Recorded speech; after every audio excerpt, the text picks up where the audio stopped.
বললেন, সাথীরা মশাল নিভিয়ে দিয়েছি, অন্ধকার রজনী হয়ে গেছে, তোমরা মদিনার রাস্তা ধরো। ইয়াজিদ চায় আমার দেহ থেকে মাথা বিচ্ছিন্ন করলে তার রাজত্ব কায়েম হবে, তার সাথে আমার একমাত্র সে আমাকে দুশ্মন মনে করে। রজনী অন্ধকার, মদিনার রাস্তা ধরে তোমরা পালিয়ে চলে যাও। সাথীরা কেঁদে দিয়ে বলল, হুজুর এই জমিন আসছি আপনার সাথে জীবন দেওয়ার জন্যে, আজকে আপনি যদি আমাদেরকে তাড়ায় দেন আমরা চলে যাই পালিয়ে জীবন বাঁচানোর জন্য। এই জীবন আজ অথবা কাল চলে যাবে, কিয়ামতের মাঠে রহমতের নবীর দরজায় আমরা দাঁড়াইতে হবে। হাসরের মাঠে নবীজি যদি জিজ্ঞেস করে, রে কারবালায় আবার ইমাম হুসাইনের সাথীরা আমার হুসাইনকে একা রেখে কেন পালাইছি? আওলাদে রসুল জবাব সেই দিন দিব কি আমরা? জীবন দিলে আপনার কদম মুবারকে থেকে এই জীবনটা কুরবানি করার জন্য সুযোগ দিয়ে দেন। সেই রাত্রি ৯ মুহররম রজনী আওলাদে রসুল কেউ ঘুমান নাই, সারা রাত্র জেগে জেগে ইবাদত করেছিলেন। ইমাম হুসাইন বলতেন, সাথীরা ভাবো আজকের রজনী শেষ, আর কোনোদিন সূর্য উদয় আমাদের জীবনে হবে না। এটা ছিল কারবালার ৯ মুহররম রজনী রাত্রিবেলার বাস্তব চিত্র। উপস্থিতি খুবই মনোযোগ দিবেন, অনেক লম্বা ওয়াজ ইতিহাস, যদি বড় লম্বা ওয়াজ ধরি উলামায়ে কেরামের সময় চলে যাবে। আমি শুধু ইমাম হুসাইনের মাঠের পরিচয়টা দিয়ে যাচ্ছি। যখন পরিবারের সবাই শহীদ হয়ে গেল, মনোযোগ দিবেন, দিলটাকে নরম করে দেন। পরিবারের সবাই শহীদ হয়ে গেল। ইমাম কাসেম রাদিয়াল্লাহু আনহু শহীদ, আলী আকবর রাদিয়াল্লাহু আনহু শহীদ, পরিবারের সদস্য যারা ছিলেন পুরুষ সঙ্গী সবাই শহীদ হয়ে গেলেন। হযরতে ইমাম জয়নুল আবিদিন বলেন, দুনিয়ার মানুষে আমি সেই দিন ঘরের মধ্যে অসুস্থ শুয়েছিলাম, আব্বাজান আমার কাছে আসলেন, আমাকে চুমা দিলেন, আদর করলেন, বুকে টেনে ধরলেন।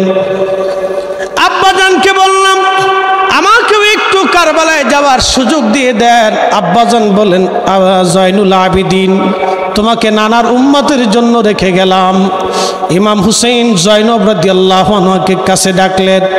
ইমাম জয়নব হযরত ইমাম হুসাইনের ছোট বোন ছিলেন, হযরত জয়নব রাদিয়াল্লাহু আনহা কাছে ডাকার পরে বললেন, বোন নানার দেওয়া সবুজ পাগড়িখানা আমাকে দাও, আব্বাজানের জুলফিকার তলোয়ারখানা আমাকে দাও, আবির হামজার বর্বখানা আমাকে দাও। জয়নব রে, শেষ বিদায় দেওয়ার জন্য আসছি, কলিজার টুকরা বোন আমার, বিদায় দেওয়ার জন্য আসছি, আমাকে বিদায় দিয়ে দাও, দুনিয়াতে আর কোনোদিন দেখা হবে না। হযরতে জয়নব ভাইয়ের বুকের মধ্যে মাথা ঠেকিয়ে ডুকরিয়ে ডুকরিয়ে কেঁদে বলতেছিল, ভাইজান আব্বাজানকে ওরা শহীদ করলো, মা দুনিয়ার থেকে চলে গেল, বড় ভাইকে বিষ প্রয়োগ করে শহীদ করে দিল, আপনাকে দাওয়াত করে কারবালা পর্যন্ত আনছে, চোখের সামনে আমার 5টা সন্তান শহীদ হয়ে গেছে, আমার পরিবারের মানুষগুলি আজকে শাহাদাত নিয়ে ময়দানে ঘুমিয়ে গেছে, আপনি আমাদেরকে কার কাছে রেখে যাচ্ছেন? ইমাম হুসাইন বললেন, বোন আল্লাহর আমানতে রেখে যাচ্ছি, আমি চলে যাওয়ার সময় 3টে ওসিয়ত তোমাকে করে যাব রে জয়নব। 1 নম্বর, আমি শহীদ হয়ে যাওয়ার পরে ওরা আমার জিসমকে, আমার শরীরকে খণ্ড বিখণ্ড করবে, আমার সাথে নির্যাতন অত্যাচার করবে। জয়নব আমার সাকিনা আমাকে খুব ভালোবাসে, আমার সাকিনারে আমার লাশের পাশে যাইতে দিবি না, সাবধান। 2 নম্বর, আমার শাহাদাতের পরে মাতম করবি না, চুল ছিঁড়বি না, কাপড় ছিঁড়বি না, আরবের এই প্রথা ছিল, এটা আমার নানার নিষেধ। 3 নম্বর, জয়নব কোন রাজা বাদশার কাছে আমাদের হত্যার ফয়সালা টানতে যাবি না। যদি কোনদিন মদিনা যাওয়ার সুযোগ হয়, পৃথিবীর কোন মানুষের ঘরে যাবি না, কোন রাজা বাদশার কাছে কষ্টের কথা বলবি না রে জয়নব। আমার নানার রওজার পাশে দাঁড়ায়া দাঁড়ায়া দুঃখের কথাগুলি বলবি।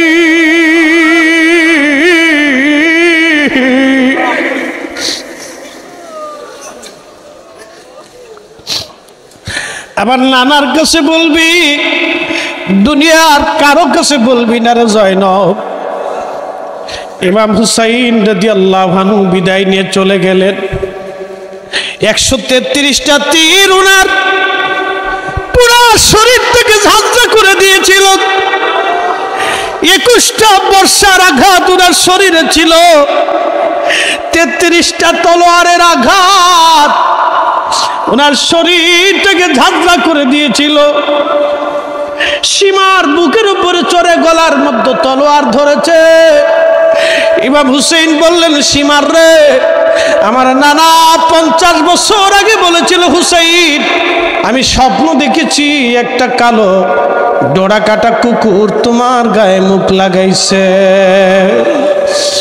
ধীরে ধীরে চালাও ছুরি সীমার, ধীরে ধীরে চালাও ছুরি সীমার আমারি গলায়।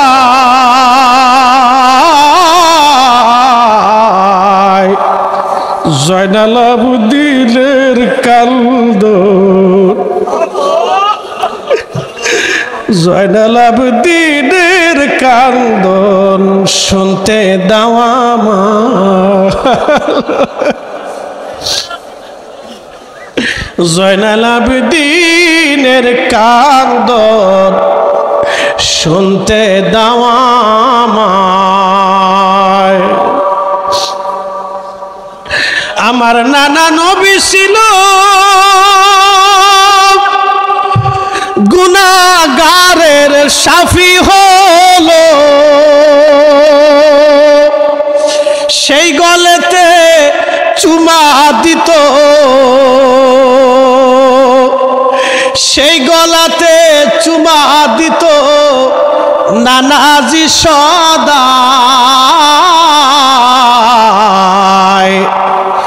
জয়নাল আবেদিনের কান্দন শুনতে দাও আমায়। ধীরে ধীরে চালাও ছুরি সীমার আমারি গলায়। জয়নাল আবেদিনের কান্দন শুনতে দাও আমায়। অনেক উলামা ইকরাম, সময়ের সংক্ষিপ্ততা, মেহশরের মাঠে নামাজ রোজা জিকির ফিকির কিছুই নিয়ে আল্লাহ রসুলের সামনে দাঁড়ানোর যোগ্যতা আমাদের নাই। হয়তো সেই দিন বলবো, ইয়া রাসূলুল্লাহ, আমরা বিশ্ব জাকের মঞ্জিলে দাঁড়িয়ে বসে আপনার হাবিবের আওলাদের কষ্টের কথা শুনে কেঁদেছিলাম। চোখের পানির উসিলে আপনি আমাদেরকে আজকে কবুল করে নেন। আমাদের কিচ্ছু নাই হাতে, আমাদের কোনো নিয়ামত নাই, কোনো বুজুর্গি নাই। আমরা এই চোখের পানি দিয়ে নাজাতের সুপারিশের আশা করতে পারি। এই জন্য পীর কেবলা জান হুজুর আপনাদেরকে ডেকে এনে আহলে বাইতে রাসূলের মহব্বত দিয়ে আপনাদের গুনাহ মাফের জন্য চেষ্টা করতে। জীবনে সব ছেড়ে দিতে পারবেন, আপন মুর্শিদের দরওয়াজা সারা